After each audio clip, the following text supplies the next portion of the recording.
Gracias, Cristian. Fernando, saludos. ¿Cómo están esta mañana? ¿Ya se acostumbraron al horario? Me imagino que sí, ¿no? Oscar. Les toca todas las mañanas, ¿no? A esta hora. Hola, Víctor. Buen día. Bueno, pues miren, vamos a iniciar con esta clase que pues suele ser bastante interesante porque de alguna forma viene a complementar a la argumentación jurídica de un modo novedoso, ¿no? E inusitado. Me refiero a las emociones.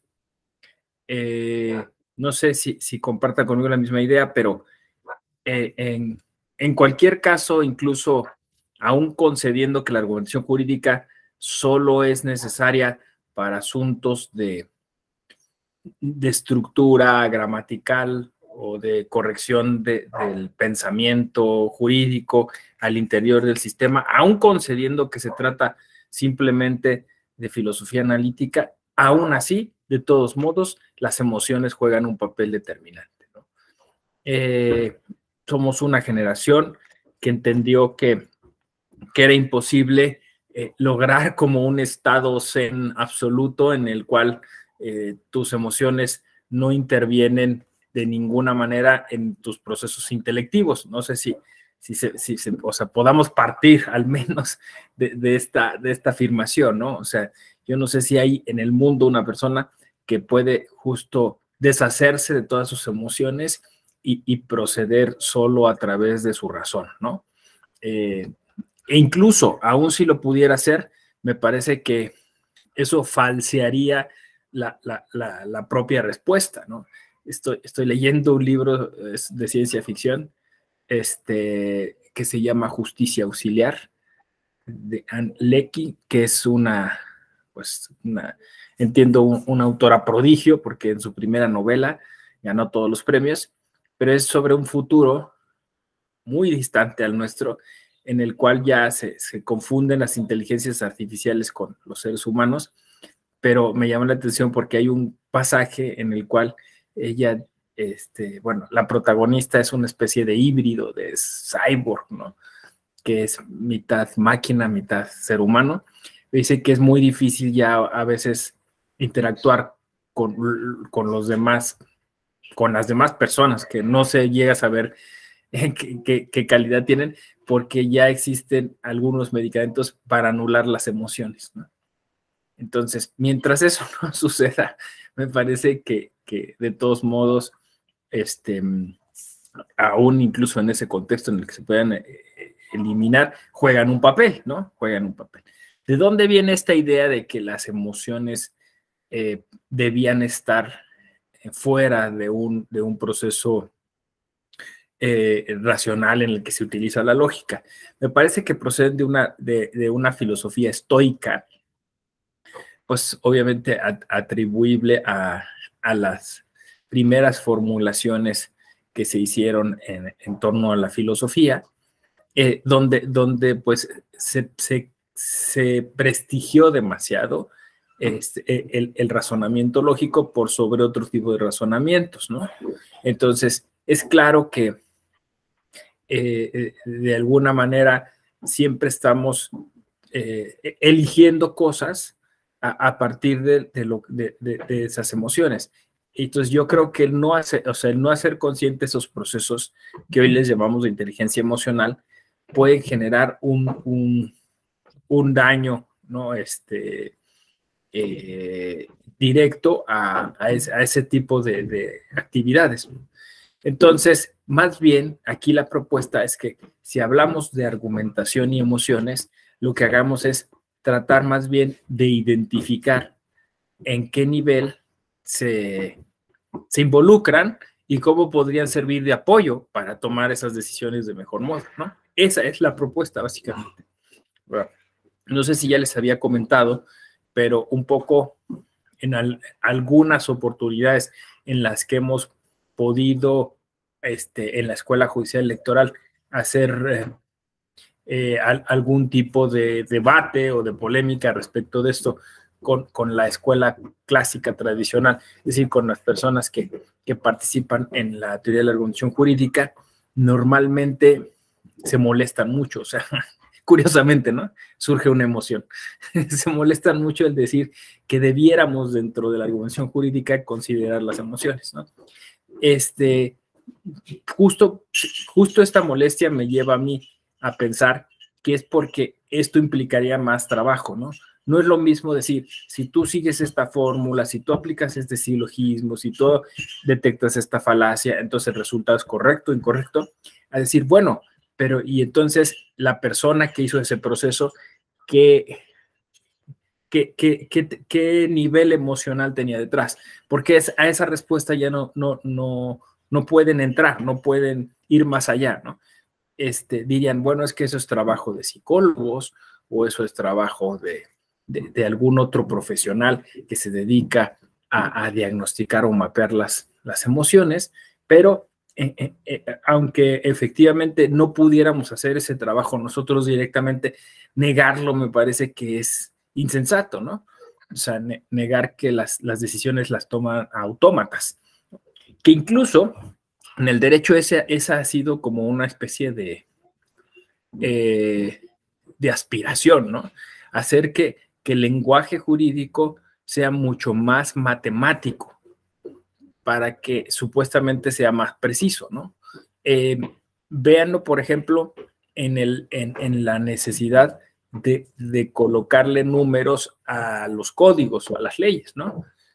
Incluso en algunos países, a veces con una estructura muy así, 2.1, ¿no? O 5.4, así, con fracciones, dando a entender que si hiciéramos la combinación de esos números obtendríamos como una especie, bueno, de resultado numérico, y puesto que la matemática se considera una ciencia exacta, un lenguaje preciso, me parece que estamos ahí como con una especie, yo le voy a denominar así, de complejo de inferioridad, ¿no? No entendiendo que el derecho es una ciencia social y que si bien es cierto, pudiéramos de alguna manera hacer cálculos respecto, incluso predicciones respecto de las decisiones humanas, pues normalmente estos cálculos terminan siendo solamente indicativos, porque los seres humanos tenemos pues esa capacidad, ¿no? Esa capacidad de inventar, de reinventar, de innovar, de buscar otras maneras de hacer las cosas. Y eso tiene que ver con un tema que las matemáticas pues no pueden incluir, que es la libertad, ¿no? O sea, la libertad genera pues estos desfases.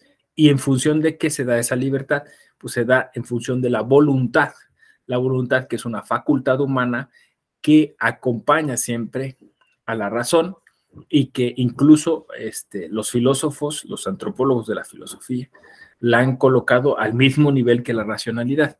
Insisto, se trata todo de un planteamiento donde la razón parece estar por sobre la voluntad y por tanto por sobre las emociones, ¿no?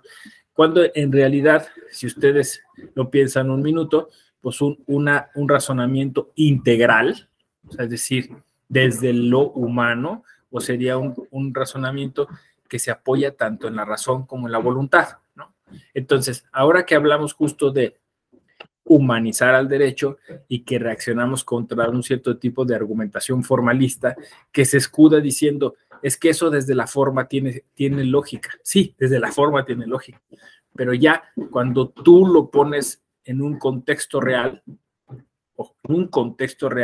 entonces existen otros factores distintos a ese del cálculo formal que terminan sugiriéndonos otras respuestas posibles, ¿no? Otras respuestas posibles. Y ahí es donde ya entonces digamos, no coinciden mucho las situaciones, ¿no? Entonces, si hasta aquí apoyan mi emoción, dicen, bueno, y si no, ni modo, dicen, no, ya que ya estoy aquí, ¿no? Es el título de la charla de hoy. Pero si hasta aquí ya estamos de acuerdo, permítame, David. Gracias. Si hasta aquí estamos todos y todas de acuerdo con ese planteamiento, iremos haciendo las conexiones necesarias. Julio César, adelante. Doctor, buenos días compañeros. Buenos días. Lamento por esta ocasión no estar de acuerdo y estoy abierto a que me logre convencer. Bien, en materia electoral existe un principio que se llama objetividad. Aquí mi duda es si el resolutor, al actuar a través de sus emociones, ¿no estaría perdiendo objetividad? Esa sería mi duda. O sea, al ponerse casi en el lugar del otro, adquirir esa sensibilidad, esa emoción, ¿no perdería esa objetividad que marca este principio? Sí, Julio, una atinada pregunta, y para los demás, no crean que me puse de acuerdo con Julio, porque parece que le había dicho, oye, Julio, cuando yo haga esa pregunta, tú intervienes y dices eso, ¿no? Porque me da oportunidad justo como para hacer esa precisión, ¿no? Que es, digamos, evidente que hay que hacer, ¿no? El que tengamos principios no solo en el derecho electoral, de hecho están colocados en la Constitución, el de objetividad, independencia e imparcialidad, ¿no? No supone que por arte de magia eso va a suceder. No sé si me explico. O sea, no, porque el juez tiene que ser objetivo, el juez ya es objetivo, ¿no? El juez tiene que luchar por ser objetivo. El tema es que si él piensa que, digamos, ab initio ya es objetivo por ser juez, ahí está el problema. Si es que yo soy objetivo, mira, yo solo estoy aplicando la ley. No estoy considerando mis emociones. No estoy empatizando, no estoy haciendo nada. Simplemente estoy aplicando la ley. Y lo que corresponde es esto. Ahora, aquí el asunto es que esa objetividad es simulada, porque el juez no ha hecho ningún ejercicio por ser objetivo. No sé si me explico. Objetividad es decir, a ver, voy a hacer una introspección. ¿Por qué estoy tomando esta decisión? Y en una de esas solo la está tomando por pereza mental. Porque pues es que es el artículo que más me parecía, es decir, que está citándola. Entonces, cuando vienen otros principios que también están a nivel de Constitución, como por ejemplo, pues haz un ejercicio pro persona o maximiza derechos, ¿no? O haz un control de convencionalidad, pues eso supone que el juez formalista que ha dicho ya no voy a tener ninguna emoción, pues tiene que salir de su zona de confort y enfrentarse a una serie de opciones en las cuales necesariamente van a jugar sus emociones. ¿Por qué? Porque si es una persona que es ultra formalista, seguramente esto lo va a hacer molestar mucho, le va a enojar. O sea, un contexto donde dicen, haz un control de convencionalidad y es un juez formalista, va a estar muy molesto.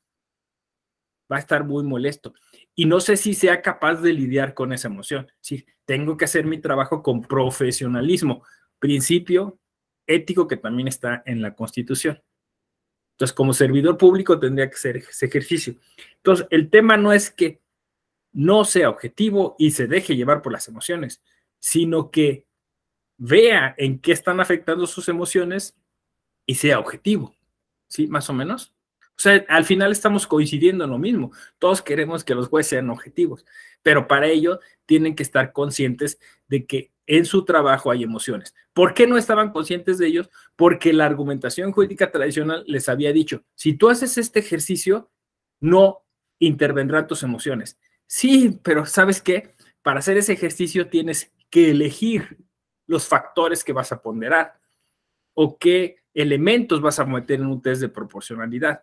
Y en esa elección, posiblemente esté escondida alguna emoción de la cual tú no estés siendo consciente. Por ejemplo, el tema de los micromachismos, ¿no?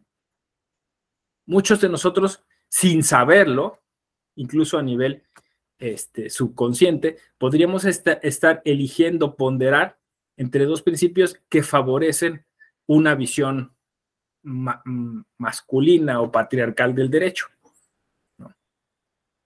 Entonces, digamos, el pensar, como decía yo, ab initio, que se hace de manera objetiva, eso es lo que daría el traste. ¿Sí?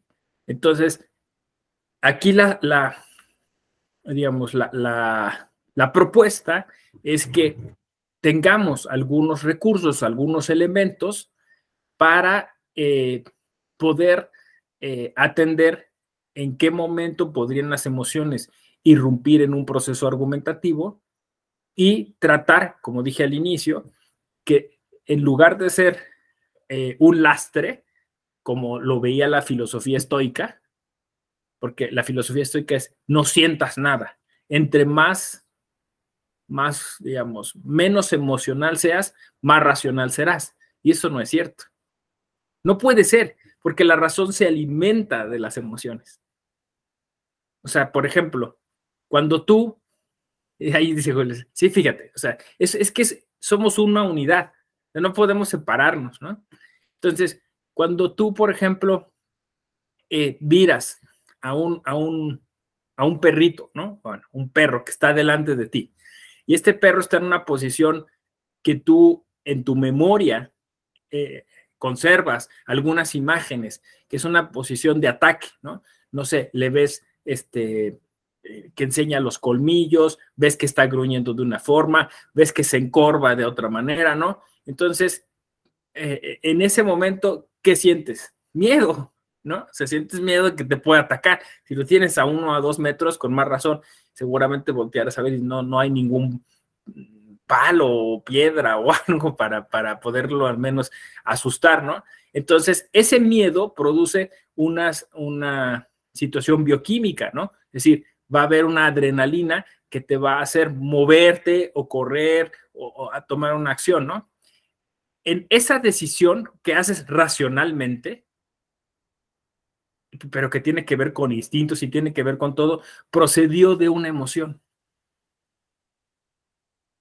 Y hay quien puede controlar eso y decir, bueno, en este momento, aunque siento mucho miedo, me voy a controlar y voy a irme despacio hacia atrás o me voy a poner detrás de ese automóvil. Y hay quien no, o sea, hay quien entonces asume una postura irracional, ¿no? No sé, se inmoviliza o se lanza sobre el perro, no sé.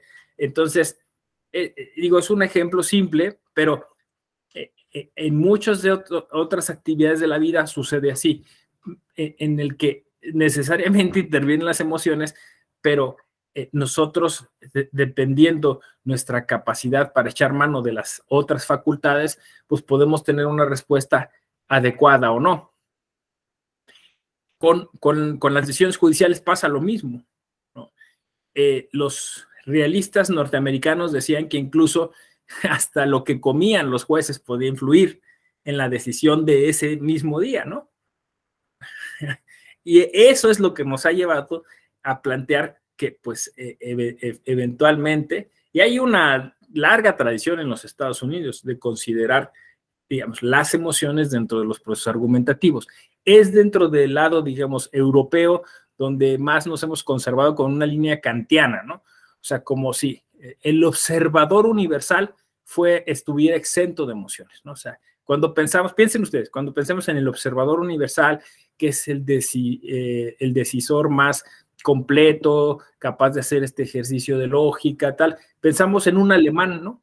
Pensamos en Kant, cuya historia era que pasaba siempre la misma hora y la gente ajustaba sus relojes porque esa hora pasaba, ¿no?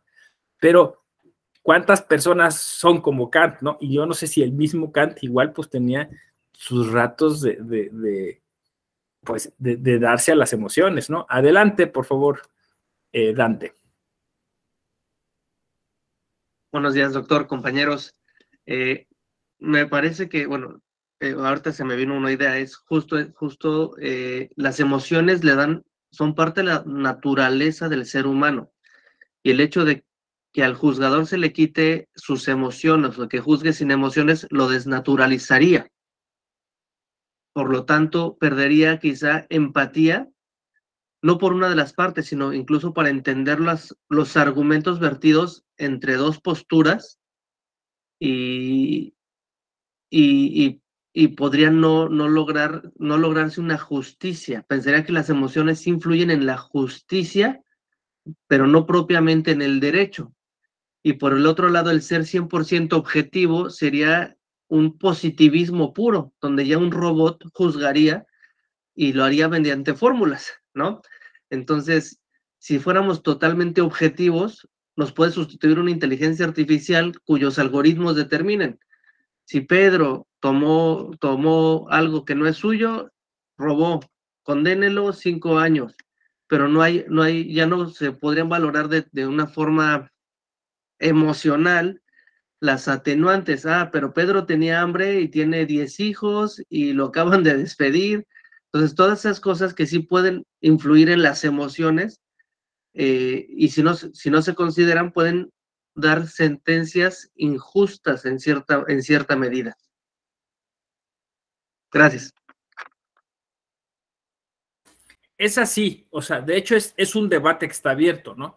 O sea, que se puede abordar desde distintas perspectivas, pero efectivamente nos parece sensato en tanto que procede de una contradicción, ¿no? O sea, se insiste en que los jueces tienen que ser hoy más humanos. El propio Julio César dice, el juez tiene que empatizar, pero eso me resulta extraño y parece contradictorio contra lo de la objetividad. Ya expliqué por qué.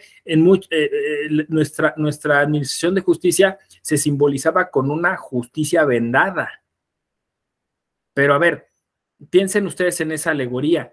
¿No parece insensata? O sea, una justicia vendada, al final de cuentas, no mira. Y dicen, está bien que no mire. Pero si no mira, entonces quiere decir que alguien más la controla. O sea, alguien le indica qué hacer, ¿no? Porque tiene que mirar. Porque si sus complementos son una balanza, pues ¿cómo hace para sentir qué se pone en la balanza? ¿Quién pone las cosas en la balanza? O sea, hay muchas preguntas entonces al final parece que la justicia tendría que estar desvendada. Por cierto, esta historia es real, ¿no? Es decir, la justicia fue vendada a propósito para generar una justicia estatalizada que fuera poco humana, pero fuera más factible controlar. Está en un libro de Mario Sbricoli, ¿no? A propósito de la justicia vendada, él explica eso. O también yo tengo una partecita en la cultura jurídica y 10 imágenes, ¿no? Hay una fecha precisa en que las imágenes de la justicia se vendaron, pero la primera imagen entendemos es un loco vendando la justicia. Luego, si quieren, les platico la historia, si les interesa, es interesante. Oscar, adelante. Hola, buenos días, doctor. Buenos días a todos los compañeros. Yo creo que también estaría, no en contra, pero como que no tan a favor en cuestión de, sí sé que influyen los sentimientos, ¿no? En las decisiones, pero bueno, como puse en los mensajes en el chat, recuerdo un curso independiente de aquí de la EGE, donde venían los diferentes tipos de pensamientos que puede tener un juez. Y recuerdo mucho como que realmente debe de tener un pensamiento crítico y muy independiente a los sentimientos, porque, por ejemplo, digamos que yo soy un juez y tal vez voy a dictar una sentencia, por ejemplo, de una acción afirmativa de la comunidad LGTB, pero resulta que yo soy un juez religioso, conservador, extremista, entonces yo no puedo utilizar mis sentimientos o mi moral, el concepto de mi moral, para dar un resultado, una sentencia, no sé si sea así. Entonces ahí es donde creo que hasta cierto punto los sentimientos afectan a los resultados hay que tener un pensamiento crítico, es lo que recuerdo así como que de ese curso independiente, pero no sé si esté bien, doctor.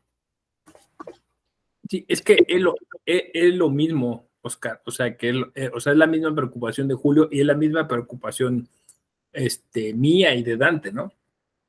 Insisto, no queremos jueces subjetivos. Queremos jueces objetivos, claro, ¿no?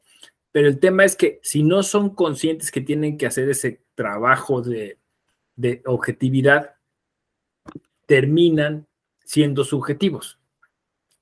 No sé si me explico. O sea, exacto, o sea, lo que se llama pensamiento crítico o lo que se llama imparcialidad también, incluso la misma independencia, funcionan así, o sea, funcionan como ejercicios de introspección donde las personas hacemos un esfuerzo por conservar un tipo de neutralidad frente a los hechos, ¿no?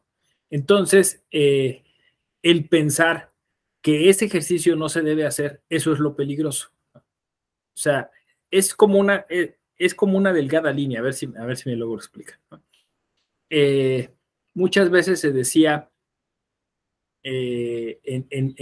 cuando se hablaba de administración de justicia, se decía que debía de haber esta cuestión de eliminar al máximo lo que se llamaba el trabajo subjetivo, ¿no? Pero aquí fíjense, yo siempre digo esto, arbitrio procede de la misma raíz que arbitrariedad. Entonces, ¿qué distingue a una de otra, no? O por ejemplo, esto de la discrecionalidad procede de la misma raíz de la persona discreta. Si yo les dijera, ¿quieren un juez discreto? Ustedes dirían sí, porque la discreción se entiende como sapiencia, ¿no? O sea, como ser cauteloso, tratar de observar todo y no irte de bruces, ¿no? Pero la discrecionalidad ya no nos gusta, porque la discrecionalidad es un cierto tipo de libertad en la toma de decisiones. Y lo mismo con el arbitrio, ¿no? ¿Quién una persona que tenga arbitrio? Sí, pero una persona que sea arbitraria, no. Entonces, ¿qué es lo que distingue una cosa de otra? ¿No? Pues alguien diría, la distingue, depende cómo nos vaya, ¿no? Si nos va bien, es una persona con arbitrio, si nos va mal, es una persona arbitraria, ¿no? Pero, pues, obviamente, el destinatario de esas decisiones tendría que también ser objetivo, ¿no? Alguien decía eso, ¿no? O sea, un psicólogo decía, pues quizá esa sea el rango pero digamos, tratando de ser justamente objetivos y conservándonos en una posición crítica, como dices tú, Oscar, ¿no? Después de tomada la decisión, uno podría decir, esta persona actuó con arbitrio o esta persona actuó con arbitrariedad, ¿no? ¿Cuándo es que decimos que actuó con arbitrariedad o que actuó discrecionalmente?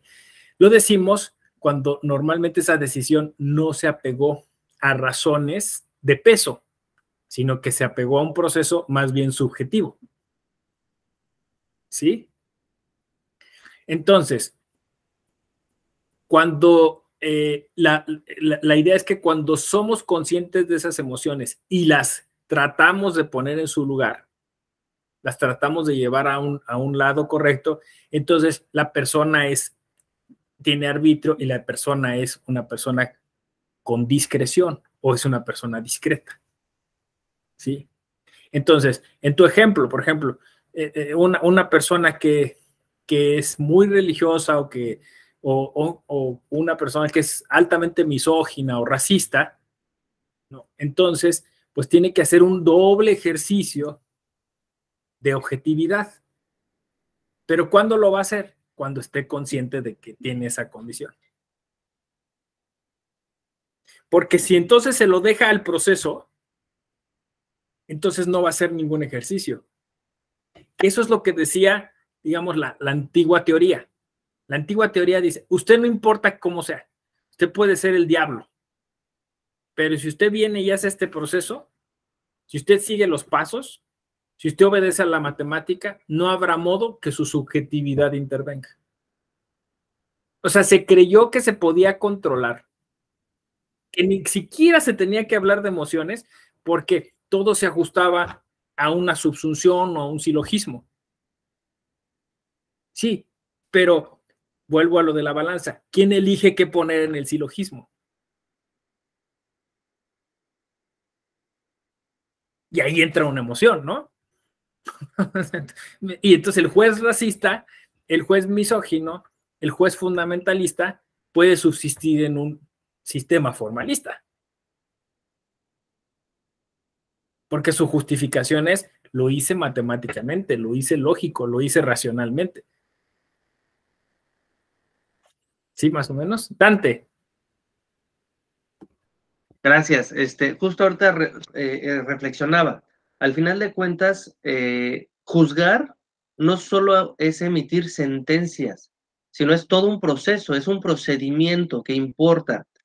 Y bajo la óptica de la justicia procedimental, el escuchar a las partes, el estar cerca de las partes, no implica ser subjetivo, simplemente implica ser sensible al proceso y a las situaciones que suceden en el proceso. Pensemos en un juicio de una violación con mutilación y tortura. Si el juez de repente cita a las dos partes, a ver, venga, y usted carece con su agresor, pues es una revictimización de la persona.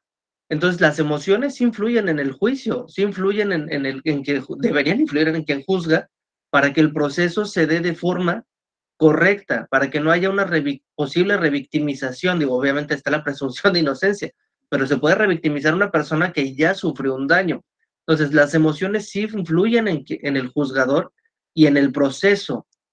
Pensaría que ya para la sentencia o la resolución, la objetividad sí debe imperar, y objetividad no implica que la gente se deshumanice o se desensibilice, implica que observar el proceso en los objetos o en las partes que lo compusieron, que van a dar una sentencia. No lo robotiza, la objetividad no es robotizarse. Entonces, yo digo, después de tantas reflexiones, ahorita sí considero que sí las emociones sí influyen en la argumentación, sí influyen en el proceso y deben influir en el juez, bajo ese esquema de que el ser emocional no implica ser subjetivo, o sea, no están peleados. Gracias. Exacto, exacto. Julio, César, adelante. Sí, doctor, gracias. Yo estoy precisamente ahorita, tengo un asunto en la sala. Es un asunto de violación política de género, pero que deviene de un acto de realización oculta. Cuando acudo al OPLE, evidentemente su servidor no goza de las habilidades de un literato. Entonces, yo plasmo los hechos de manera objetiva, de manera fría. ¿Cómo fueron los hechos? De manera cronológica. Y lo que presentamos es un papel. Pero el papel no tiene emociones. Las emociones se las va a dar el que lo lee. Y su estado de ánimo, claro que desde mi óptica, ahí podría influir, ¿sí? Porque lee un papel y podría ser empático o no empático, pero es un papel. ¿En qué terminó? Bueno, declararon que era inexistente, para no abundar más, digo, porque se está substanciando. Cuando nosotros acudimos a la sala, y vuelvo nuevamente a agradecer este espacio que dan ahora del espacio de alegatos, porque es ahí a donde ya tienes ese principio de inmediatez y ese contacto con el juzgador. Y entonces, desde mi óptica, yo creo que sí cambia. ¿Por qué? Porque ya no va a ser lo mismo tú, juez, leer un pedazo de papel a que sea la persona que ha sufrido ese acto la que te narre los hechos. Y perdónenme, pero díganme si eso no va a afectar. Porque ya no va a ser lo mismo. Ah, me lo escribió y pudo ser, no pudo ser. A que ahora esa persona te lo diga. Y ella en su estado de emoción, porque ella sí va a mostrar sus emociones, porque casi es, te lo vuelvo a decir, esa parte al juzgador, yo creo que, bueno, ahí es a donde digo, doctor, si esa parte de la objetividad no se podría perder, ¿sí? Digo, porque ya no es lo mismo leer a ese contacto. El maestro Dante, que aquí está, yo he escuchado que litiga laboral. Bueno, pues en las audiencias orales también, cuando nosotros acudimos a las audiencias laborales, también las discusiones ahí se ponen emocionantes en algún momento, porque ya es de viva voz. Y ahí esa es mi pregunta, doctor. Si eso realmente no cambia, yo no sé cómo vaya a resolver, pero ya no estás frente a un papel, ya estás frente a la víctima. Y yo creo que eso sí, para mí sí cambiaría. Muchas gracias, doctor. Muchas gracias, compañeros. Sí, Julio César. Es que el tema es que eso ya cambió, es lo que está diciendo Dante, ¿no? O sea, eso ya no, o sea, eso ya no puede ser como antaño, en donde el juez se resguardaba en su oficina, se encerraba y decía que no tenía contacto, que no iba a fiestas, que no socializaba, que no leía la prensa, ¿no? Porque eso lo mantenía objetivo, ¿no? Pero era una falsedad. O sea, si tú lo piensas, es una falsedad. Porque vamos en el ejemplo que tú pones, hay personas con una amplia imaginación que incluso leyendo un papel pueden sentir emociones, es más, las sienten. Entonces, o sea, el tema de la sensibilidad no lo excluye solo leyendo y evitando el contacto con las personas. Otra cosa más, hay un principio que incluso es convencional, que se llama el principio procesal de la inmediatez o la inmediación. Hoy se le exige al juez tener el mayor contacto posible con los hechos y con las personas que intervinieron. Hablamos de amicus curiae, hablemos, o sea, de gente que va a venir a dar su punto de vista y quizá lo dé desde un punto de vista emocional. No sé, un activista que viene luchando por un cierto tipo de derechos se presenta ahí, pues lo va a hacer así, ¿no? ¿Cuál es el tema, no? El tema de los alegatos de oídas. Pues el juez que trata de ser objetivo dice, ya oía una parte, oigo a la otra parte, ¿no? Y sigue siendo el mismo trabajo. Me trato de conservarme objetivo. Oye, sí me emocionó lo que me dijo esta persona, pero tengo que ser objetivo. ¿Qué otros elementos de prueba tengo? ¿Qué me está diciendo la otra parte? Y sigue siendo el mismo esfuerzo, conservarse objetivo. El chiste es que la persona, o sea, el peligro es ese, es decir, no, mejor no oigo a nadie, no hago ningún ejercicio, y es lo que dice Dante. Ojo, la Constitución te está exigiendo que hagas una interpretación pro persona, es decir, que hagas en función de lo que las personas necesitan. Y quizá para saber qué es lo que la persona necesita, tienes que sensibilizarte en su contexto. Porque si la persona es indígena, muy probablemente tendrías que imaginar qué significa venir de tan lejos, no tener accesos, no tener una fotocopiadora, ¿no? Sí, y tendrás que sensibilizarte. Pero resulta que la otra parte, pues es una mujer indígena. Entonces tendrás que pensar que una mujer indígena, pues sufre más frente a un varón indígena. Y es el mismo ejercicio, pero ahí está el tema, ¿no? Sí, el decir, no oigo a nadie, no me sensibilizo y mejor me baso en la ley, no puede ser, digamos, el peor resultado posible, porque es un resultado que además va a ser insatisfactorio para las partes, ¿no? Porque decir, ¿por qué tomo esta decisión? Pues porque lo dice la ley. pues sí, pero y los derechos humanos y el garantismo y no sé qué y tal. Entonces la gente se va a ir insatisfecha, ¿no? Sí, Daniel, por favor, adelante. Volviendo al tema de un poquito de las emociones, creo que a veces es bueno revisar un poquito de dónde partimos nosotros mismos. Desafortunadamente creo que nuestra cultura como mexicanos está basada grandemente en la desconfianza.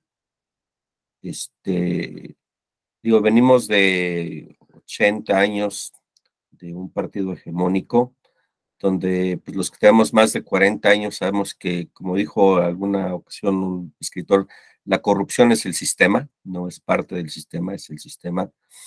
Y, y eso nos puso por decirlo así, un ADN de desconfianza, ¿no?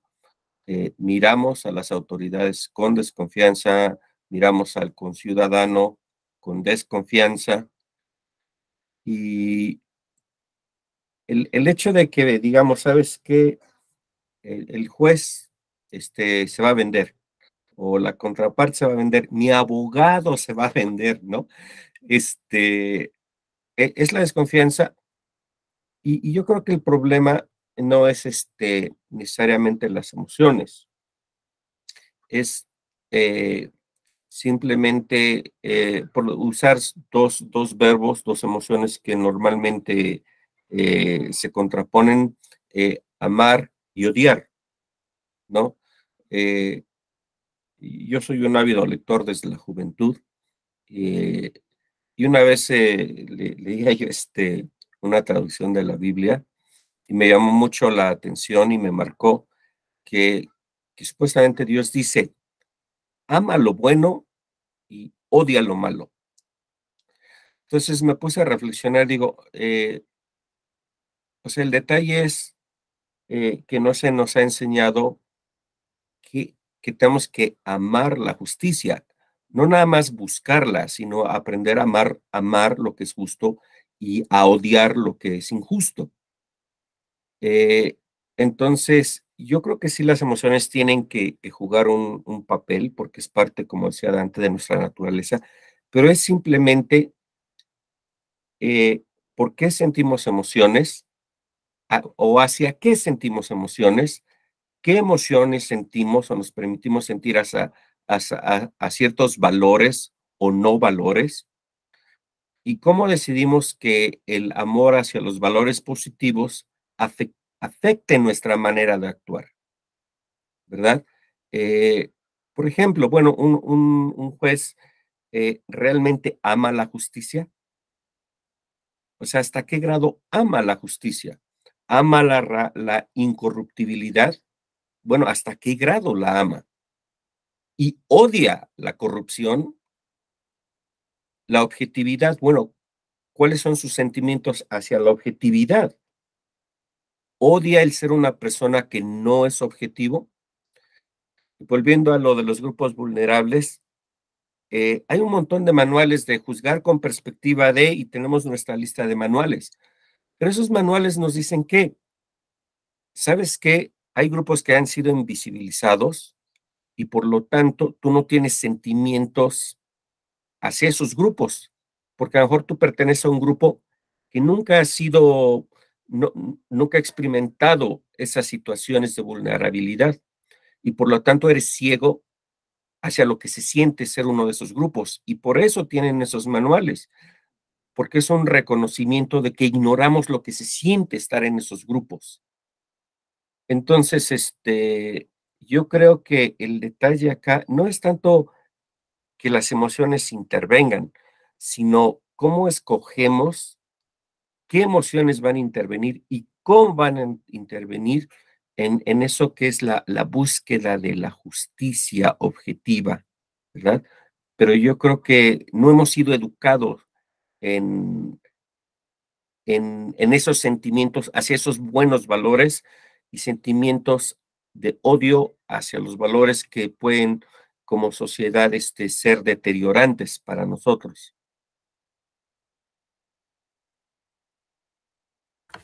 justo eso, ¿no? O sea, justo esa es la propuesta, Daniel. O sea, que en lugar de erradicarlas, sacarlas, dar por hecho que no van a intervenir, hay que ver en qué medida intervienen, insisto, ¿no? Porque es parte de nuestros ser humanos, el que estén ahí, ¿no? Entonces, el saber cómo actúan y qué peso tienen, ayudará a que intervengan del mejor modo posible en las decisiones que tiene que ver con la vida de las otras personas, ¿no? Ese es el tema, ¿no? O sea, cuando yo argumento para mí, bueno, pues este estado de interpretación pues, está bien, ¿no? Pero cuando tengo que dar justificaciones hacia afuera es donde se pone más interesante el asunto. Ahora, hay una pequeña distinción entre emociones y sentimientos que me parece importante recalcar, ¿no?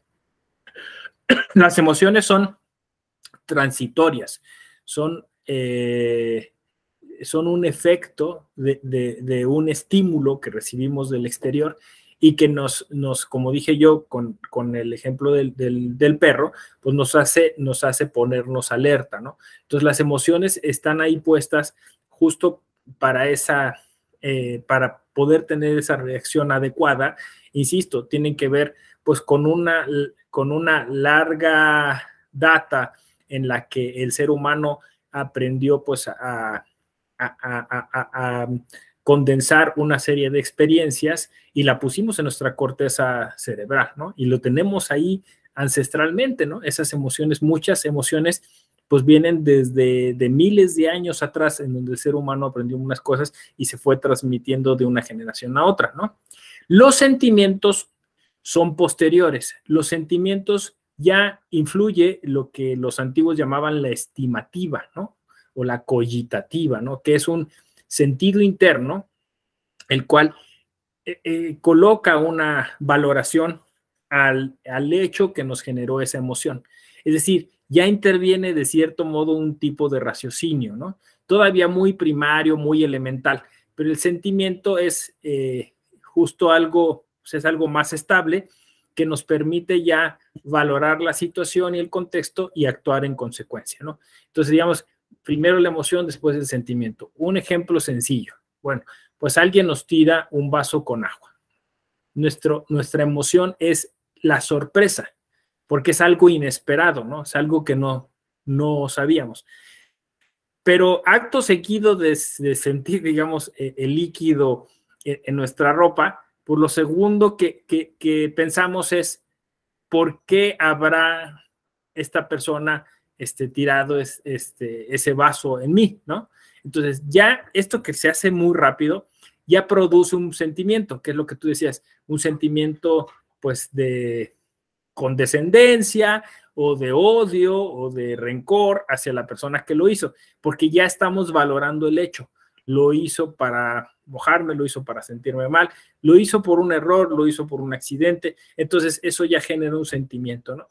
El sentimiento, pues, puede ser más permanente, más duradero, pero igual puede ser también rápido dependiendo lo que sintamos. En ejercicios más a mediano plazo, pues vamos o sea, hay sentimientos, ustedes seguro lo habrán experimentado, hay sentimientos que permanecen más tiempo, ¿no? Y sentimientos que a la postre van generando un tipo se van como estandarizando, se van quedando en nosotros y van generando un tipo de manera de actuar nuestra, ¿no? Nuestra personalidad. Entonces tienen que ver con nuestra personalidad y van haciéndonos tener un carácter, ¿no? Cuando dicen, es que esta persona es primaria o es secundaria, ¿no? Es más irascible. Entonces hay una serie de formas de ser, ¿no? De caracteres entre nosotros que también pues, juegan un papel interesante entre emociones y sentimientos, ¿no? Luego están, bueno, las pasiones que son estos sentimientos que se arraigan en nosotros y que son a largo plazo, ¿no? O sea, a largo plazo, como pues, por ejemplo, este es el sentimiento de que se vuelve una pasión, normalmente se habla de algo que nos genera sintonía y algo que nos puede generar animadversión, ¿no? Y esto es también una defensa, si ustedes lo piensan, ¿no? Entonces, por eso tú decías, Daniel, hablabas del amor. Claro, el amor es una pasión que hace acercarnos hacia el objeto deseado, y el odio es una pasión que hace alejarnos del objeto que consideramos nos puede llegar a dañar, ¿no? O nos puede llegar a generar un malestar. En todo esto siempre la razón está de alguna manera jugando como una especie de árbitro, ¿no? O sea, está calificando, está evaluando, está clasificando, está ordenando, ¿no? Pero sí, siempre hay este juego interminable en donde voluntad y razón van jugando un papel. Si ustedes se acuerdan de la alegoría del carro alado de Platón, pues la auriga va conduciendo 2 caballos, ¿no? La razón y la voluntad.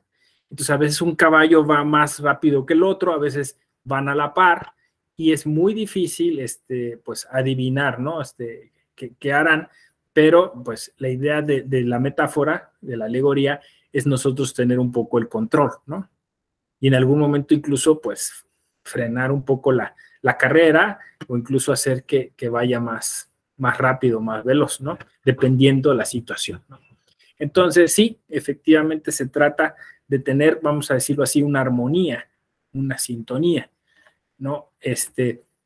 Para lograr elegir los elementos más adecuados que se han de considerar dentro de un proceso en el cual, pues, se va a tomar una decisión, ¿no? Se va a darle la razón a una postura frente a otra, y es ahí donde justo pues tendríamos que tener un poquito más control de nuestras emociones, ¿no? Esto, claro, quizá la parte que pueda un poco ser más complicada, ya la mencionaba yo al inicio, es, bueno, ¿y qué pasa con personas? Siempre es el tema cuando uno habla de emociones y argumentación jurídica.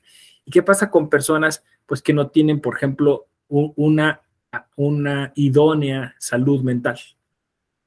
¿No? Casi no se toca este tema, pero casi es un tema tabú, ¿no? Hace algunos años todavía dentro de la carrera judicial se hacían exámenes psicométricos, y luego se consideraron que estos exámenes eran invasivos, ¿no? Y porque justo por este dilema, porque decía, pues no, la salud mental no debería de afectar en un proceso, pues eso, de toma de decisiones.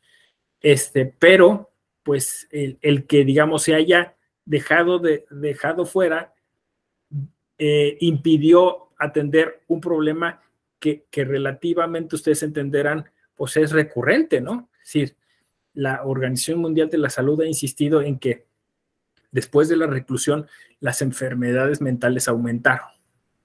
Pero como insisto, es un tema tabú, o sea, la gente no se atiende su salud mental. O sea, no es como decir, bueno, al dentista voy una vez al año, al oculista voy una vez al año, con el médico general voy a un chequeo cada 6 meses, no sé, ¿no? De la salud mental nadie se atiende, ¿no? Y parece, pues, que casi todos tenemos algún tipo de problema de ansiedad o tendencia a la depresión o alguna de estas cuestiones. ¿Qué tanto afecta eso en las decisiones judiciales? ¿Qué tanto afecta la sobrecarga de trabajo? ¿Qué tanto afecta, por ejemplo, una falta de perspectiva, como decía Daniel, ¿no? Y un tipo de arrogancia, que es un sentimiento no querido en ningún juzgador, pero que lo llegan a tener, ¿no? O sea, un tipo de prepotencia. Bueno, por ahí una colega incluso decía hasta la salud sexual, ¿no? Porque un tipo de frustración sexual puede llevar también a tener un tipo de sentimientos cuando uno atiende una serie de causas, ¿no? Y el tema vuelve a ser lo mismo. O sea, no se quiere llegar a, como lo había dicho Dworkin, a un juez Hércules, ¿no? Un juez que absolutamente lo controla todo, sino que sea consciente de ello. Que sea consciente de, hoy estoy molesto como juez porque no logré satisfacer todas estas cuestiones que tenía, pero no me voy a llegar a desquitar con los justiciables, ¿no? Entonces, un poco de ese asunto se trata, ¿no? Esa es la parte quizá más compleja, porque pues básicamente sería incidir en un sector que tiene que ver con, pues, con la vida privada de las personas, ¿no? Pero es que no hay otra forma, porque de cualquier modo, la argumentación jurídica, si bien ahora se realiza de manera un poco más colaborativa, porque hay grupos de trabajo para generar un proyecto, de todos modos, las decisiones importantes a veces se toman como en la soledad, ¿no? De considerar al final cuál podría ser la respuesta más adecuada. Insisto, incluso en las cuestiones colectivas o colaborativas hay muchas emociones. O sea, hay muchas emociones y sentimientos que pueden influir en ello, ¿no? Digo, piensen en los cuerpos colegiados como la sala superior, en donde pues se tienen que socializar los proyectos y se tienen que discutir. Y a veces incluso un mal manejo de emociones puede llevar a tener una polémica, no basado en argumentos, sino basados en la necesidad de imponer tu razón a los demás. Entonces, hoy también nos estamos acercando hacia una visión de la justicia mucho más constructiva y más compositiva, ¿no? Este perro está... ¡Van Gogh! Ya. Entonces, también eso, o sea, es decir, también el saber manejar las emociones ayudaría a tratar de generar consensos, alcanzar esos consensos, ¿no? Ponernos de acuerdo sobre cuestiones. Y justo lo que ahora estamos construyendo a propósito, pues, de esta idea como de negociar, ¿no? Muy al estilo Harvard, pero bueno, que tiene que ver con la argumentación jurídica. O sea, si ustedes rastrean la bibliografía y las fuentes que están hablando sobre argumentación jurídica en el common law, se van a dar cuenta que es el camino que hicieron. O sea, hace 20 años detectaron y diagnosticaron que había un problema relacionado con las emociones de los jueces, ¿no? Es lo que llama el realismo norteamericano. 20 años después, lo que están proponiendo es, bueno, pues lo que hay que hacer es tratar de generar técnicas de negociación.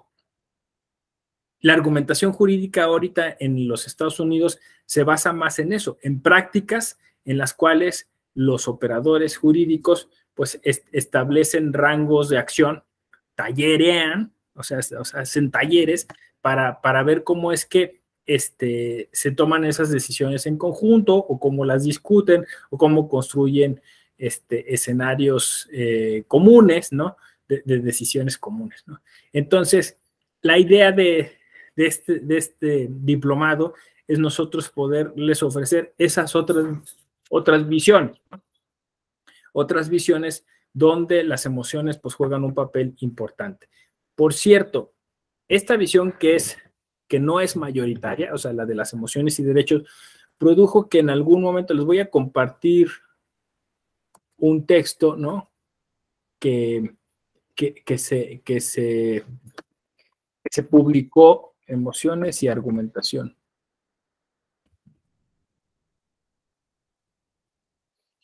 En el entonces Instituto de la Judicatura, en el que les va a servir de mucho, ¿no?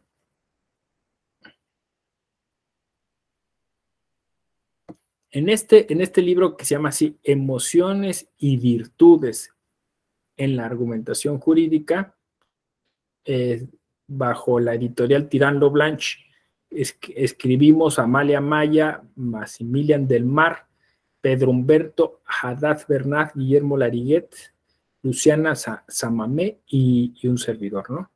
Y entonces ahí van a ustedes a encontrar algunos de los pocos textos que digamos que dentro de la idea del derecho continental, pues han aportado a ese tema. Amalia Maya escribe sobre la humildad judicial, muy importante. Pedro Haddad escribe sobre las virtudes intelectuales y la justificación epistémica, en el ámbito probatorio. Yo escribo sobre las emociones judiciales y la importancia de su enseñanza. Y por último, Larriguet escribe sobre el papel justificatorio de la compasión en el razonamiento judicial. Vean, la compasión en el razonamiento judicial. Entonces, ahí les estoy regalando este texto.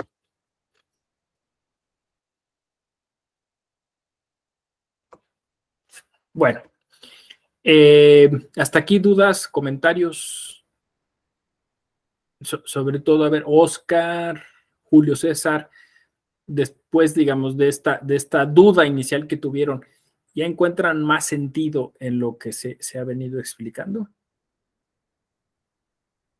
¿Sí? No, Julio César lo veo todavía dudoso. ¿Me permite, doctor? Sí, claro, claro.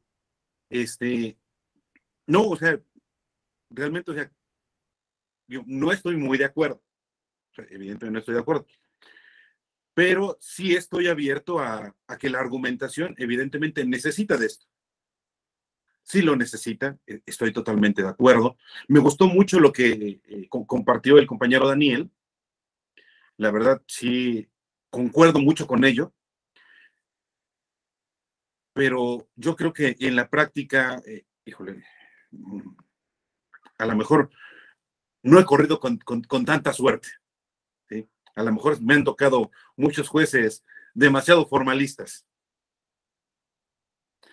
Y a lo mejor por eso estoy un poquito quisquilloso a abrirme a esta nueva postura que es muy interesante que nos plantea usted. Pero no estoy muy convencido de que la argumentación pudiera tener ese sesgo. Sí. Muchas gracias, doctor. No, Julio César, lo entiendo, porque quizá falta complementar con algo que obviamente está aquí entre líneas y que a lo mejor convendría ya hacerlo explícito, ¿no? Y es que aquí hace falta la ética, ¿no? O sea, para una vez que se han identificado cuáles son esas emociones dañinas o que pueden tener una repercusión negativa en nuestras decisiones, pues hay que hacer un esfuerzo, ¿no? Y ese esfuerzo, pues normalmente tiene que ver con ética, es decir, la legislación no lo va a exigir de manera explícita, ¿no? O sea, no es que va a haber una sanción administrativa por no tratar de ser objetivo, ¿no? Entonces, esto es lo que tú dices, ¿no? O sea, yo entiendo que esto se ha convertido en una especie de discurso, ¿no? O sea, todos entendemos lo que Dante y Daniel nos comentaba, ¿no? Necesitamos jueces más tendientes a los derechos humanos, más garantistas, ¿no? Más sensibles, más apegados al contexto, pero dices tú, Julio César, yo no los veo, ¿no? No veo que realmente exista ese juez que estamos soñando, que estamos aspirando, ¿no? Y quizá es por ese tema, por el tema que decía yo de la prepotencia, la arrogancia de la clase judicial, que piensa que simplemente por el nombramiento adquiere una serie de virtudes y no tiene que hacer ningún esfuerzo, ¿no? Entonces, si hay un tema de falta de ética, digamos, dentro de la administración de justicia, por eso el libro que les regalé, el primer capítulo sobre la humildad judicial, ¿no? O sea, el primero es, bueno, para que todo esto funcione, tú tienes que considerarte que estás en construcción, ¿no? Tienes que considerar que tienes que poner en duda y en tela de juicio las cosas que consideras que son inamovibles, ¿no? O sea, tienes que abrirte hacia otras posibilidades, tienes que escuchar a las personas y todas estas cosas. Y a veces, pues, ustedes seguro lo habrán visto, ¿no? Los titulares de los órganos de la Administración de Justicia, los magistrados, pues, magistradas a veces no tienen esta humildad para poder afrontar un proceso de deconstrucción, un proceso de sensibilización. Por eso es que les conviene mucho la teoría de la argumentación, porque la teoría de la argumentación jurídica no les exige nada de esto. Dice, no, tú haz tu test de proporcionalidad, haz tu ponderación, ¿no? Tú sigue tus cálculos y no tendrás que ser de otro modo, ¿no? Por ahí hay un texto que siempre se cita en estos casos, que es, ¿pueden las malas personas ser buenos jueces? De Jorge Malemseña, ¿no? Siempre vamos a ese. Yo justo ahí estaba pensando, ya deberíamos escribir otra cosa distinta, ¿no? Porque siempre vamos a ese artículo, ¿no? Que ya tiene años. Que además Jorge Malemseña termina diciendo que no afecta, ¿no? Que básicamente las personas malas podrían ser buenos jueces. Yo creo que ya quedó desactualizado ese artículo, pues justo por eso, porque estamos discutiendo qué significa ser un mal juez. Y hoy un mal juez no, o sea, o una mala persona, no necesariamente tiene que ver solo con esa maldad absoluta, ¿no? Sino puede ver incluso con una maldad que es inconsciente, ¿no? Como lo había dicho Hannah Arendt, ¿no? Que se banaliza y que puede estar en todos nosotros cuando no llegamos a asumir ese pensamiento crítico, ¿no? No tenemos ese criterio o esa capacidad de empatizar. Sí, Daniel. Y tal vez, tomando un poquito el punto que mencionó usted, es la tendencia actual de relativizar los valores, ¿no? Qué es bueno, qué es malo, ¿no? Y hay cosas que uno dice, bueno, pues si tú piensas que como lo que yo creo que es bueno, tú lo ves malo, pues es que eres conservador o es que eres demasiado liberal. Tenemos la tendencia de ponerle adjetivo a todo, ¿no? Algo a mí que me gustaba mucho de los griegos es que ellos utilizaban la palabra virtud, ¿no? Y no había, prácticamente no había zonas grises, ¿no? O sea, o eras honesto o no eras honesto, o eras sincero o no eras sincero. No había medias tintas, ¿no? Era de un lado o del otro, ¿no? Y ahora sé, bueno, ¿qué es un buen juez? ¿No? ¿O qué es un mal juez? ¿Qué es una buena persona o qué es una mala persona? ¿No? Y entra ahora uno en muchas zonas grises para eso. Y por eso es que ahorita que hablaba usted volviendo a la humildad,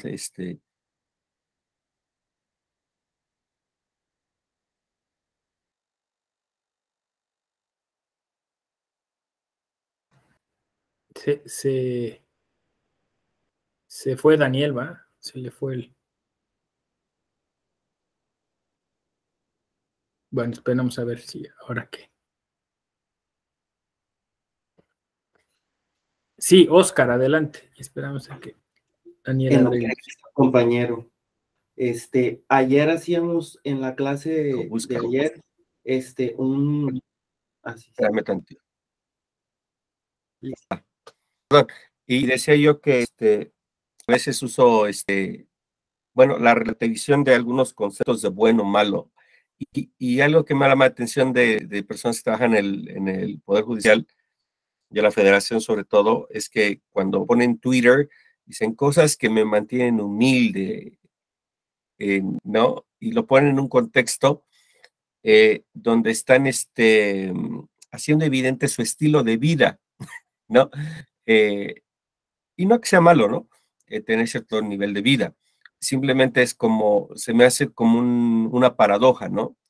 Como dices que algo te mantiene humildad o te mantiene humilde cuando estás exhibiendo un estilo de vida o una posición diferente, ¿no?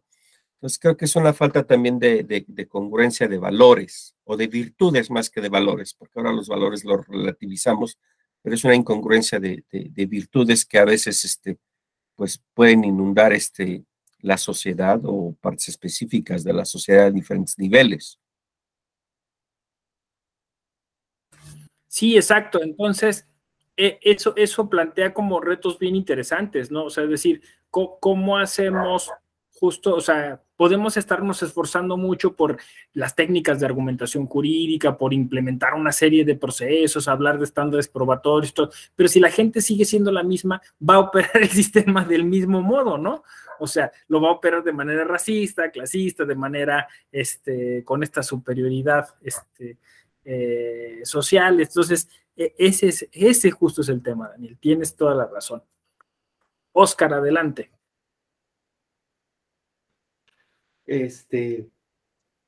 Pues ya creo que sí afectan un poco los sentimientos. Recordaba la clase de ayer, donde nos hacían como que un ejercicio como de argumentación, y preguntaba el doctor Rubén, bueno, alguno nos preguntó, por ejemplo, decía que cuál es un argumento que tú creas, para decir, que un matrimonio de dos personas del mismo sexo no debería de llamarse matrimonio. Y algunos dijeron, o sea, su perspectiva, ¿no?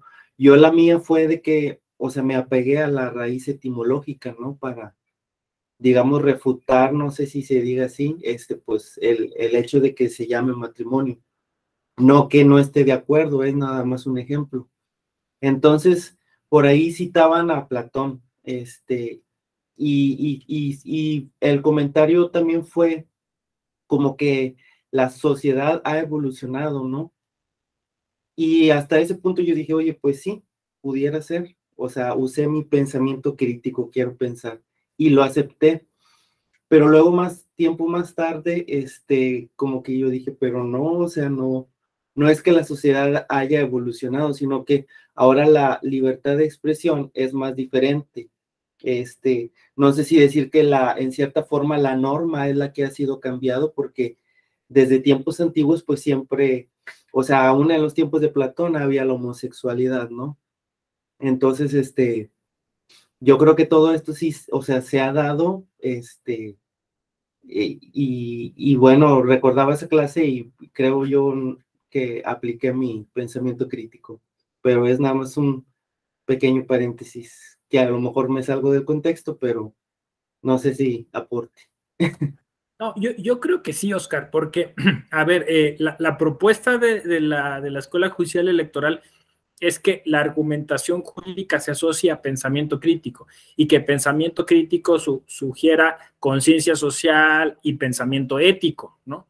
Entonces, al final, cuando dices, yo estoy adquiriendo ya esa competencia, ¿no? O sea, de cuestionarme a mí, ¿no? Las cosas que pienso y que tengo como siempre verdaderas, y entonces, por eso, la vocación de la Escuela Judicial es eso, ¿no? Es decir, lo voy a decir como mucho en sintonía con Paulo Freire, ¿no? O sea, una educación que sea emancipadora, que te libere, ¿no? Si estamos educando para la democracia, que es como el lema, pues tiene que ser así, o sea, tiene que ser en que ustedes descubran, pues, que efectivamente las cosas son a veces grises, ¿no? O sea, ni vamos a irnos de bruces pues por esta gran reforma de los derechos humanos, porque todavía hay muchos pendientes en México, y vamos a ser críticos sobre las posturas y propuestas con la reforma electoral, y vamos a hacer o sea, justo es eso, ¿no? Entonces sí tienes razón, o sea, cuando cosas que están ahí como muy, siempre muy aceptadas, muy consolidadas, pues hay que tratar de ver si es así o simplemente está cumpliéndose con una moda o con una posición cómoda en la cual pues todos hablan del mismo tema, ¿no? Pues siempre hay que asumir una postura crítica. Eso es la argumentación jurídica, ¿no? Entonces resulta de alguna manera paradójico que la argumentación jurídica diga, en estos temas no argumentes. O sea, básicamente tendrías que argumentarlo siempre. De eso se trata, ¿no? Así se construyó Occidente, así se construyó la filosofía, ¿no? A partir de preguntas, a partir de preguntas incómodas, a partir de la duda, a partir de la dialéctica y estas cuestiones, ¿no? Así es, Oscar. Pues muy bien. Pues yo aquí lo dejaría. Les agradezco mucho su tiempo para conectarse esta mañana. Les veo el día de mañana, misma hora, mismo canal. Sí, ¿verdad? Sí, es mañana. luego tengo dudas. Jueves y viernes, exacto. Perfecto. Entonces, cuídense, que tengan una feliz jornada. Nos vemos el día de mañana. Hasta luego. Vale, muchas gracias. Que tengan buen día, compañeros, compañeras. Gracias, buen día. Buen día, Gracias, gracias. Cristian.